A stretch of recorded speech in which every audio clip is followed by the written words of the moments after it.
बदलती मौसमी सूरत हाल को मद्देनजर रखते हुए म्यूनिसिपल कमेटी पांपोर में आज तहसीलदार पांपोर मलिक मोहम्मद आसिफ ने म्यूनिसिपल कमेटी की जानिब से की जा रही तैयारियों का जायजा लिया। तहसीलदार पांपोर को कुछ रोज कबल ही म्यूनिसिपल कमेटी पांपोर का इजाफी चार्ज दिया गया है और मौसम सरमा को मद्देनजर रखते हुए उन्होंने तमाम अमले को मुतहरिक रहने की हिदायत दी ताकि आवाम को किसी भी तरह की कोई मुश्किल का सामना न करना पड़े।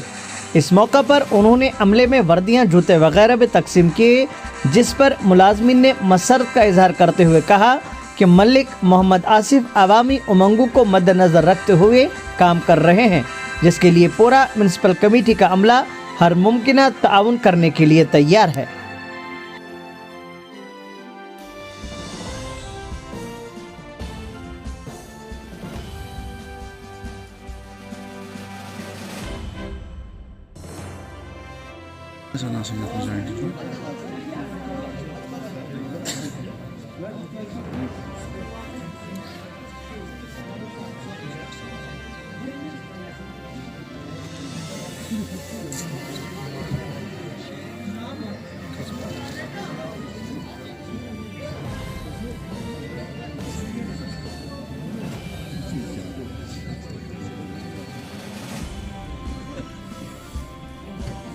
शुक्रगुजार तहसीलदार साहब पहले बार गोड वुच वर्दी यस दई वहर बाद मिले यह शुक्रगुजार बे बूट बे वन तो सह कर डीपोरा वन सो कर गाड़ी गई शेरने ड्राइवर तमाम हूपर गई यम आई शेरन शुक्रगुजार तहसीलदार साहब सत गई तमाम मसल ये हल वर्दी आई इन मुलाजमन दिन बे आई ट्रांसपोर्ट शहरावन यथ मज तमाम हूपर डंपर लोडर JCP वारिया काल पे मसल पेंडिंग तम गई हल तहसीलदार साहब सत शुक्रगुजार तहसीलदार साहब कि ताकि मसल वारिया दीरन मसल गई हल तहसीलदार साहब सत।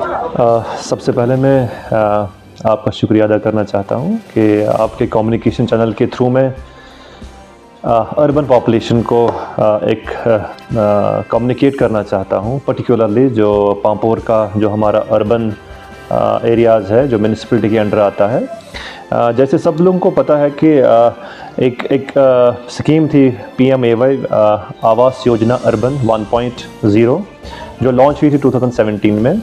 उसमें जो अर्बन रेजिडेंट्स थे उनको बेसिकली फ़ाइनेंशियल असिस्टेंस मिल रही थी मकान बनाने के लिए, तो उसमें उनको 1,66,000 रुपये मिलते हैं। तो वो स्कीम 2017 से लेके 2024 तक चल रही थी और 2024 में हमें वो कंक्लूड करनी है by end of this month. और गवर्नमेंट ऑफ इंडिया ने under the ministry of housing and urban affairs उन्होंने प्रधानमंत्री आवास योजना 2.0 लॉन्च की है, जिसमें मैंने बता दिया कि that is the financial assistance जो अर्बन पुअर होते हैं और मिडिल क्लास फैमिलीज़ होती है अर्बन में, तो उनको फाइनेंशियल असिस्टेंस मिल रही है जो स्टार्ट हो गई है आज से ही। उसमें बेसिकली आपके माध्यम से मैं यहाँ के लोकल्स को बताना चाहता हूँ कि उसके लिए एलिजिबल कौन है। सबसे पहले कि वो अर्बन रेजिडेंट होना चाहिए, वो पांपोर के म्यूनिसिपैलिटी लिमिट्स में रहना चाहिए। दूसरा, उसके पास कोई पक्का घर नहीं होना चाहिए पूरी कंट्री में, सिर्फ पांपोर में की बात मैं नहीं कर सकता हूँ। अगर कंट्री में, इंडिया में किसी भी जगह पक्का घर होगा उसका, तो वो एलिजिबल उसके लिए नहीं है। और उसकी अपनी लैंड होनी चाहिए, अपनी लैंड ओनरशिप, उसकी ओनरशिप होनी चाहिए उस लैंड पे, तो वो एलिजिबल है इस स्कीम के लिए। प्लस उसका जो इनकम लिमिट है वो भी जो EWS होते हैं, इकोनॉमिकली वीकर सेक्शन, उसका 3 लाख से ज़्यादा इनकम नहीं होनी चाहिए। जो लोअर इनकम ग्रुप्स होते हैं उनका 3 से 6 लाख पर ईयर इनकम नहीं होनी चाहिए।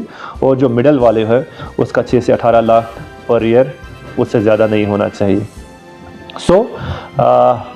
मैं अपील करता हूँ जितने भी यहाँ पे जिनका कच्चा घर है पांपोर म्यूनिसिपैलिटी के अंडर, तो वो ऑनलाइन अप्लाई करें। उसके लिए उनको किसी भी खदमत सेंटर में जाना है, उनको बताना है कि हम कच्चे हाउस में अभी रिहाइश पजीर है, तो वो ऑनलाइन अप्लाई कर सकते हैं, वो उसके माध्यम से रजिस्टर हो जाएंगे और इन सब्सिक्वेंटली उनको फिनेंशियल असिस्टेंस मिल जाएगी पक्का घर बनाने के लिए। इसके अलावा और एक कहना चाहता हूँ कि जैसे कि मैंने चार्ज ले लिया है एग्जीक्यूटिव ऑफिसर पापोर, इससे पहले मैं यहाँ का तहसीलदार भी हूँ। सो जो यहाँ का टीम था दे वर डूइंग गुड, चाहे वो टैक्स कलेक्शन हो, चाहे सैनिटेशन हो या चाहे खिलाफ वर्जी हो, लेकिन इसमें थोड़ा सा रिजनवेट करने की भी ज़रूरत थी। तो आज जैसे आपको पता है कि हमारे जितने भी सफाई कर्मचारी है, हमारे स्वीपर साहिबान, आज हमने उनको यूनिफॉर्म डिस्ट्रीब्यूट की है। हमारे यहाँ पे अराउंड 60 सफाई कर्मचारी है और जो एसोसिएटेड स्टाफ है उसका, तो we have distributed around 60 sets of uniform and warm shoes जो हार्श विंटर्स जैसे कश्मीर में होते हैं आने वाले हैं, तो that it will suffice, it will help them out. तो उसके अलावा सैनिटेशन में हमारी जो गाड़ियाँ थी उनकी सर्विसिंग जो भी ड्यू थी वो भी हमने कर दिया, एंड इंशाल्लाह जो भी फर्दर सैनिटेशन के रिलेटेड इश्यूज़ है वो कैटर कर लेंगे प्रॉपरली। इसके अलावा हमने आज यहाँ पे डिस्ट्रीब्यूशन की है प्ले कार्ड्स की, जो हम और एक स्कीम है प्रधानमंत्री स्वनिधि, एक स्कीम है हमारी जिसमें स्ट्रीट वेंडर्स होते हैं उनको लोन असिस्टेंस दी जाती है। ये बेसिकली सेंट्रल स्कीम है जो फंड की जाती है ministry of housing and urban affairs की। उसका ऑब्जेक्टिव यही है कि हम जो वेंडर्स होते हैं, स्ट्रीट वेंडर्स होते हैं, उनको कैपिटल लोन्स प्रोवाइड करना। ये जो स्कीम है ये अवेलेबल है सारे वेंडर्स के लिए है जो अर्बन एरियाज़ में काम करते हैं। तो आपके माध्यम से मैं यहाँ के पर्टिकुलरली वेंडर्स को बताना चाहता हूँ कि ये एक स्कीम है जिसमें 3 इंस्टॉलमेंट्स में उनको लोन फैसिलिटीज़ दी जाती है, पहले 10,000, फिर 20,000, उसके बाद 50,000 बैंक से विद मीगर इंटरेस्ट जो उनको रिपे करना पड़ता है इन अ पीरियड ऑफ 3 इयर्स। तो हमारा टारगेट था इसमें 125 और हमने वो कवर कर दिया है, 124 ऑलरेडी हमारा अटेंड है।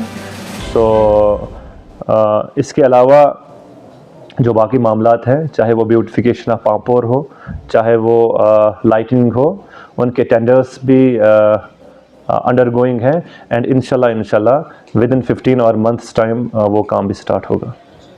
तहसीलदार साहब, चूँकि मौसम सरमा चल रहा है और कभी कभी जो बर्फबारी है वो बारह होता है, तो उसके लिए क्या तैयारियां आपने मुकम्मल की है? अगर अचानक से बर्फबारी होती है तो जो यहाँ की मशीनरी है वो किस हद तक तैयार है उस सिचुएशन को टैकल करने के लिए? जहाँ तक विंटर्स का ताल्लुक़ है और जहाँ तक बर्फबारी का ताल्लुक़ है, तो उस असना में सबसे प्रायोरिटीज़ हमारी ये होती है कि जो हमारे एसेंशियल सर्विसेज हो, चाहे वो हॉस्पिटल हो, चाहे वो फायर एंड एमरजेंसी हो, या चाहे बाकी इंस्टीट्यूशन जो हमारे PHCs है जो हमारे जुरिडिक्शन में आते हैं, तो उसके लिए हमारे पास एक JCB है और एक लोडर विद द ब्लेड जो ये काम करने के लिए तैयार है, और जो हमारा स्टाफ है, स्टाफ भी उनको भी प्रॉपर डायरेक्शंस दी गई है कि they should be ready for winter preparedness. उसके अलावा हमने एक विंटर सेल भी बना दी है यहाँ पे, और उनका कॉन्टैक्ट नंबर्स वो 24/7 चलेंगी, और उनका कॉन्टैक्ट नंबर्स हम आपके साथ शेयर करेंगे जो आप यहाँ के लोकल्स को पर्कुलेट करोगे।